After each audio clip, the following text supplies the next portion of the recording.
ओम निरंजनम नित्यमनंतरूपम भक्तानुकंपाधितविग्रहं वै ईशावतारं परमेशमिड्यं तं रामकृष्णं शिरसा नमामः।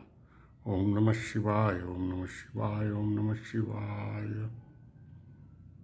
মাস্টার মশাই ঠাকুরকে জিজ্ঞেস করছেন কী করে ভক্তি লাভ করা যায়।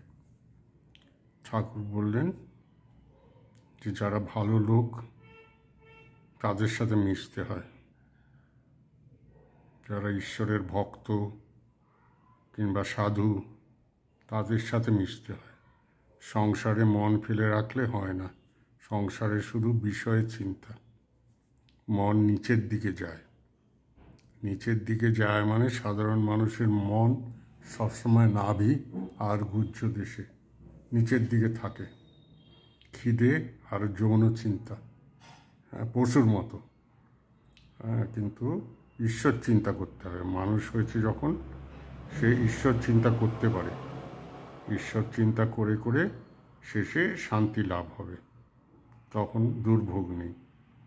আর নিত্য অনিত্য বিচার করতে হবে, কোনটা নিত্য কোনটা অনিত্য। দেহটা নিত্য নয়, আজ আছে কাল নেই। টাকা পয়সা কিসে লাগে, কয়টা কাজ হয়, ভাত টাত পায়, ঘর হয়, ইয়ে হয়, ঈশ্বর লাভ হয় না, তাতে ঈশ্বর লাভ হয় না।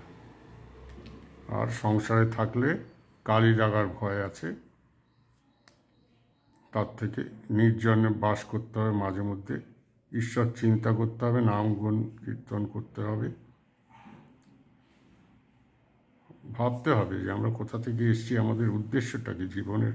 মানুষের উদ্দেশ্য, ঠাকুর বলছেন, শাস্ত্রেও আছে যে ঈশ্বর লাভ করা হলো মানুষের উদ্দেশ্য, মনুষ্য জন্মের উদ্দেশ্য। হাজারটা জেনে কিছু হয় না। ঠাকুর বলছেন অনেক জানা হলো অজ্ঞান, একটাকে জানা জ্ঞান। মাস্টারমশাই আগে নিজেকে জ্ঞানী ভাবতেন, নিজের স্ত্রীকে বলেছিলেন অজ্ঞান, কিন্তু ঠাকুর তখন বকা দিয়েছিলেন, আর তুমি জ্ঞানী। তারপর থেকে আর মাস্টারমশাই জিজ্ঞেস করেন না, ওসব জিনিস বলেনও না। জ্ঞান মানে তিনি জানতেন না যে ভগবানের জ্ঞান, ঈশ্বর লাভ। ভগবানের জ্ঞান হলেই জ্ঞান, নইলে সবই অজ্ঞান। হাজার জিনিস জেনে কি হয়। বিবেকানন্দ কোথায় জন্মেছে, কোথায় লেকচার দিয়েছে, কোথায় গেছে, ঠাকুরের জন্মস্থান কোথায়, এসব জেনে কি হবে। তারা যা বাতলে দিয়েছেন সেটা মেনে চলতে হবে, সেই পথে চলতে হবে। শুধু আমরা গলায় মালা দেবো, ধূপ ঘুরাবো, ওতে তো হয় না। ওদের দেখানো পথ, শ্রী শ্রী মা শারদা যা দেখিয়ে দিয়েছেন, বলে দিয়েছেন, তাকে দেখে সবাই ভাববে যে গ্রাম্য মহিলা যেমন বুড়ি টুড়ি থাকে, মাথায় ঝুড়ি করে সবজি টবজি নিয়ে যাচ্ছেন। কিন্তু আসলে বুড়িরা কেমন হয়, গ্রামের বুড়ি, সে নাতি নাতনি বৌমা ছেলে এসব নিয়ে থাকেন। ছেলে হয়তো বৌমাকে মারছে, এসব সে দেখছে চুপচাপ, কিছুই করছে না সব। আর বৌমার হয়তো 3 ছেলে, সবাই মাতাল, এরকম সব থাকে সংসারে যা থাকে। কিন্তু মায়ের জীবনটা কীরকম, সে তো ঈশ্বর ধরেছিলেন। ঠাকুর বলেছিলেন না, তোমার একটা কেন, তোমার অনেক সন্তান হবে, অনেক সন্তান, তোমার অগণিত সন্তান হবে মায়ের, যেমন শ্রী মার। ওইভাবে ঈশ্বর লাভ করতে হয়। ঈশ্বর লাভ করার জন্য চেষ্টা করতে হয়, সবসময় প্রয়াস, কোনটা নিত্য কোনটা অনিত্য। এই জগৎ সংসার কিছু না। যে বড় লোকের বাড়িতে যেমন ঝি কাজ করে, সে জানে যে গ্রামে আমার বাড়ি, আমার ছেলেপেলে সব ওখানে আপন লোক, এখানে আমি মালিকের ছেলেকে কোলে নিয়ে বাবুসোনা করে ঘোরাচ্ছি, কিন্তু সে তো আমার কিছু নয়, আমার শেষমেশ সেখানে যেতে হবে। সেটা মনে রাখতে হবে যে এখানে এসছি যেন ভাড়াটিয়া ঘর, বাড়িওয়ালা আছে, যাবে খালি করতে বলবে চলে যেতে হবে, শরীর ছেড়ে কিছু নেওয়াও যাবে না। ঠাকুর বলছেন বাগানের মালিক যাকে রেখেছেন বাগান পাহারা দেওয়ার জন্যে, সে সবই করছে, কিন্তু চাকরি যদি যায় সে একটা ফলও নিয়ে যেতে পারবেন না, এরকম হয়। আর ঈশ্বর লাভ কী করে হয়, মাস্টার জিজ্ঞেস করছেন, তখন বলছেন 3 টান একত্র হলে তবে তাকে পাওয়া যায়। আগে তো বলেছেন উনি যে একজন গুরুদেব তার শিষ্য জিজ্ঞেস করেছিলেন কেমন ব্যাকুলতা দরকার ঈশ্বর লাভ করার জন্যে তখন পুকুরে গিয়ে চুবিয়েছিল। তারপরে ছটফটানি যখন শুরু হয় তখন বলছে এরকম হতে হবে। যেমন প্রেমের ব্যাপার এগুলো। আমি যেমন কারো কিছুর জন্যে যেমন ছটফট, এই বিষয় লোক কী করে টাকা পয়সার জন্য ছটফট করে, জমি কেনার জন্যে, সোনা দানার জন্যে, সংসারের জন্য, এগুলোর জন্য ছটফট করে। হ্যাঁ, ঘটি ঘটি জল ফেলে, অশ্রু জল, ঠাকুর বলেছে। কিন্তু সেই না, ঈশ্বরের জন্যে প্রেম আছে। মগজ দিয়ে কিছু হয় না, এটা হৃদয়ের ব্যাপার। ঈশ্বরকে হৃদয় দিয়ে ভালোবাসতে হয়, ওরকম ছটফট করতে হয়। ঠাকুর বলছেন 3 টান একত্র হলে তার পুরোপুরি ঠাকুরের দিকে ঘুরিয়ে দিলে সব টান। আমার এদিকে টান আছে, সেই টানটাই আমি অন্যদিন, যেমন একজন বুড়িকে বলেছিল সেখানে দক্ষিণেশ্বরের ওখানে যে তোমার কে আছে, তোমার প্রিয়জন, সে নাতি না কে আছে? হ্যাঁ, তখন বলেছে ওর মধ্যে তুমি ঈশ্বর দেখো, ওর মধ্যে তুমি ঈশ্বর মনে করে ওরই সেবা করো, তাহলেই হবে। তারপরে সে তখন তো গোপালের দর্শন সবই পেয়েছে।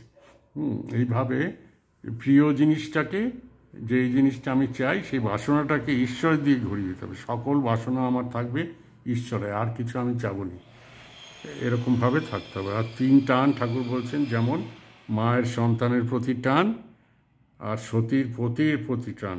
হ্যাঁ, কীরকম একেবারে থাকে, নিষ্ঠাবান, সৎ, হ্যাঁ, এগুলো। আর বিষয়ের দিকে টান, এইসব বিষয়গুলোর সময় 1 পয়সার জন্য এই করতে চান, পিঁপড়ের পেছন চিমটি দিয়ে টাকা বার করতে চেষ্টা করে। হ্যাঁ, এরকম টাইপের লোক, তাদের যে টান আছে, সেই 3 রকম টান ঈশ্বরের দিকে দিতে পারলে ওইভাবে সম্পূর্ণটা, তখন ঈশ্বর দর্শন হতে পারে, নইলে হবে না। হ্যাঁ, নিজেকে একেবারে বিসর্জন দিয়ে দিতে হবে যে আমার কিচ্ছু না, আমার এই শরীরটা একটা যন্ত্র মাত্র, এই শরীরটা ব্যবহার করে আমি করব, এই জন্য শরীরটা ঠিক রাখতে হয়। আর সব পরিমিত, খাওয়া, ঘুম, কথা, সব কিছু সীমিত করতে হয়। বক বক করে এই করে অনেক শক্তি নষ্ট হয় মানুষের। যেমন এই কী বলে ওটাকে, এখন ব্রহ্মচর্য মানে শুধু যৌনের ব্যাপার না, ব্রহ্মচর্য মানে সব কিছুতেই তোমার সীমিত কন্ট্রোল থাকতে হবে, সব কিছু তোমার মাপ মতো চলতে হবে, কিছু বেশি বেশি কিছু করবে না, সব কিছুতে বেশি কাজ করা, বেশি ঘুমানো, হ্যাঁ, বেশি লাফালাফি করা, বেশি কথা বলাটা খুব অনেক ক্ষতি করে। কথা মানে বাক শক্তি, অনেক শক্তির জিনিস ওটা মানুষের।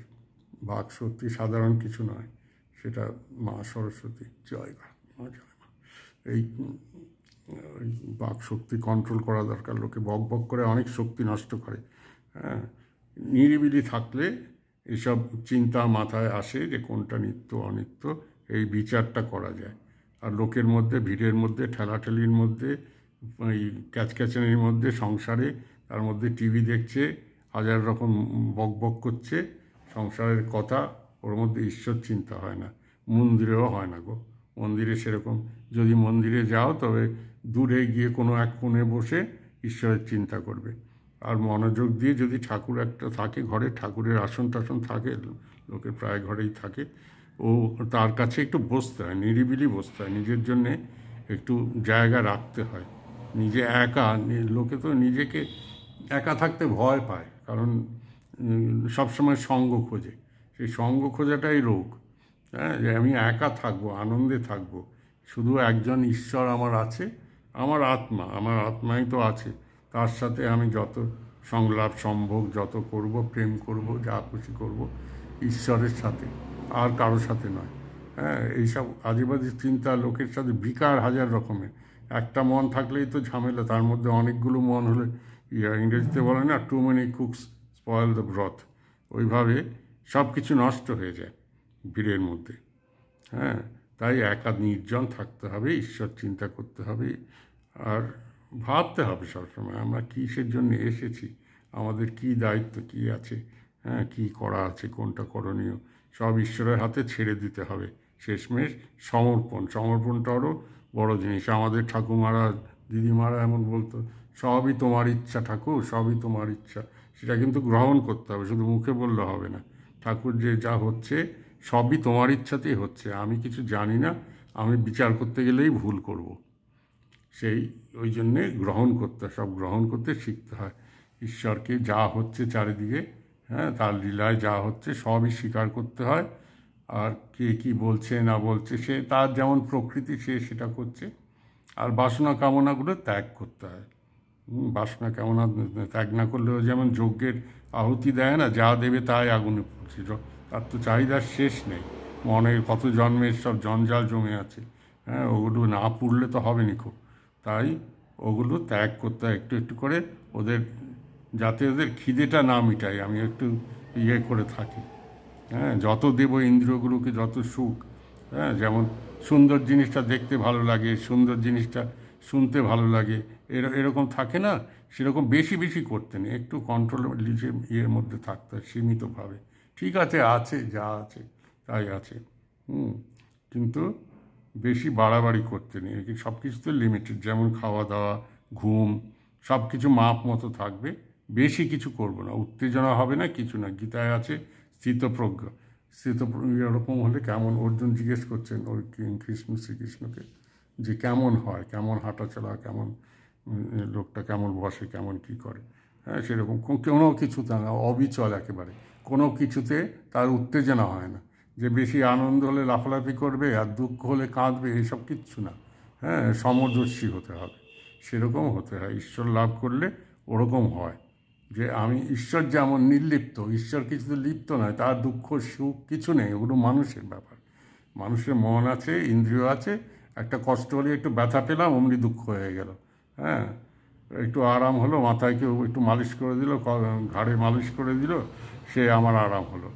এই সুখ দুঃখ ওই সব লাগে না। ওগুলো হলো দেহ সুখ, মনের সুখ, ইন্দ্রিয় সুখ, এগুলোর থেকে দূরে থাকতে হয়। আর যেমন আছি তেমনই থাকবো।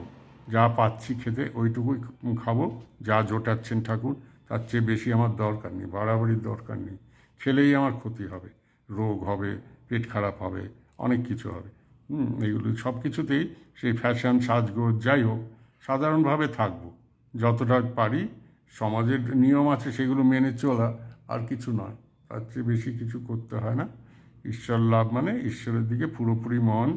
আর ঈশ্বর লাভ করতে হলে ওই 3 টান, যেমন বলেছেন, সতীর প্রতি টান, মায়ের সন্তানের প্রতি, আর বিষয়ের দিকে টান, এই 3 টান একত্র করতে হবে, তবে ঈশ্বর লাভ হতে হবে। আর ঠাকুর বলছে কাঁদতে হবে, প্রতিদিনই কাঁদতে হবে। ঠাকুর কি কম করেছেন? আমরাও কম করিনি, কাঁদতে হবে গো। ঠাকুরের মায়ের চিন্তাতেই কান্না আসতে হবে।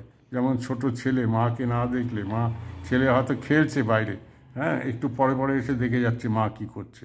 কেন দেখছে? ওর যে ইচ্ছা করে মাকে দেখতে, ভালো লাগে মাকে দেখতে, সুরক্ষিত মনে করে নিজেকে, যে মা আছেন তো। কিছু হলে আবার বলে মাকে বলে দেবো, এইভাবে থাকে না।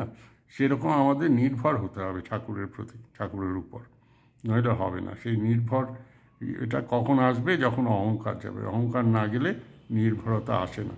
তখনই বলতে পারে যে সবই ঠাকুরের ইচ্ছায় হচ্ছে, আমি কিছু নই, আমি শুধু দেখছি, আমি দ্রষ্টা। জয় কালী, জয় কালী।